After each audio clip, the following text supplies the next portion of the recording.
Septima Poinsette Clark worked for over 40 years as a leader and freedom fighter while helping women and African Americans. Expanding her role as a teacher, Clark began a movement of citizenship schools that quickly spread across the country, allowing hundreds of thousands of African Americans to become registered voters and gain voting rights. Clark found that she wanted to help women as well, teaching them to speak up for themselves and to not hold back their voices. Clark was one of the most influential activists in South Carolina, helping gain the rights for both African Americans and women while helping create citizenship schools. As literacy tests were being put in place to disenfranchise African Americans, citizenship schools were used to help African Americans acknowledge the rights they deserved while helping them learn both math and literacy skills. Clark created the first citizenship school in Tennessee and is most largely known for this. Encounter difficulty recruiting individuals to be trained to go back to their community and teach? We did encounter difficulty because under the name of Highlander, there were too many people in the South who were afraid of Highlander Folk School. It was really a school for problems, but it was designated as a communist outfit. And so that gave us a good bit of trouble in the communities. And until we could go around and have some lectures and explain to the people what we were doing, we couldn't get them at first. Why did Highlander have this communist designation? Because blacks and whites were able to live together and to work together at Highlander. The people of the South had a feeling, in fact that came out in the MacArthur era, that if blacks and whites mixed, they're bound to be communists. I had a wonderful experience in the Atlanta airport. A white woman came over to me and was talking about coming from Lake Junaluska. She was really one of the Methodist women that I knew. And another white woman was sitting to the end of the seat, didn't know what we were talking about. As soon as this white woman left to go on her plane, she came over to me and said, "What is she talking to you about? Is she telling you about communism?" And I said, "Oh no, we're church sisters, and we're talking about our churches."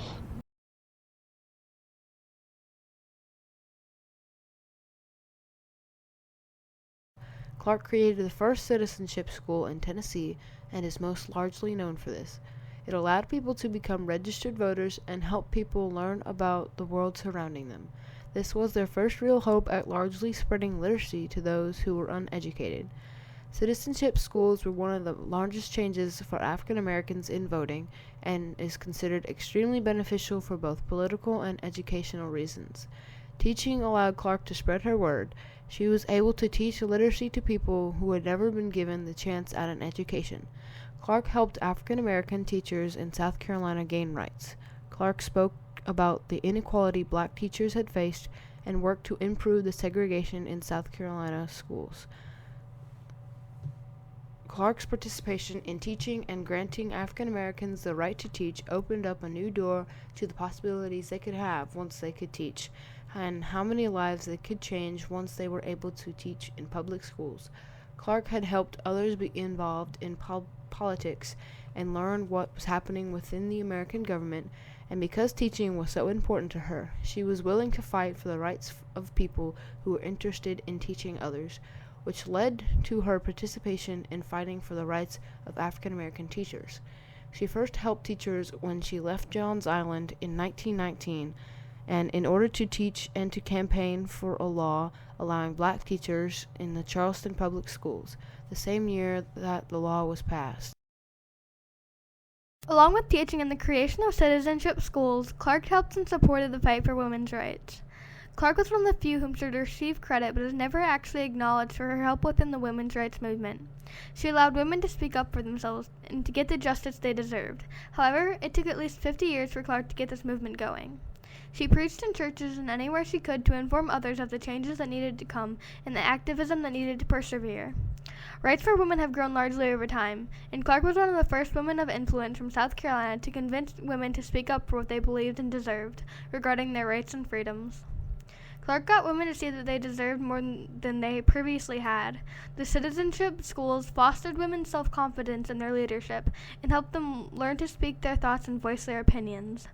Some may argue that Clark did considerable good for South Carolina, yet they've never heard of her, and many question how she compares to people like Dr. Martin Luther King Jr. or Rosa Parks, who are largely recognized in the civil rights movement. Clark may not be as recognized as other important civil rights leaders, but she has done much work to prove she is just as important and helped largely contribute to the civil rights movement within South Carolina and within the U.S. She began to break barriers while helping others in South Carolina, but helped lead a movement that would leave our country forever changed. Clark helped both African Americans and women lead a change that would help further themselves and bring strength to the people of South Carolina and deserve recognition for her actions, although she may not receive it. Using her voice she had acquired through previous activism, Clark helped others gain rights and to speak up for their rights. Clark used her teaching skills to help educate others. She worked constantly to increase teacher rights, rights of African Americans, and create citizenship schools that helped African Americans become voters and live an educated life. The movements that Clark participated in makes her one of the most important activists in South Carolina's history, but one of the most largely unknown. Clark has been proven to be influential even until this point in time.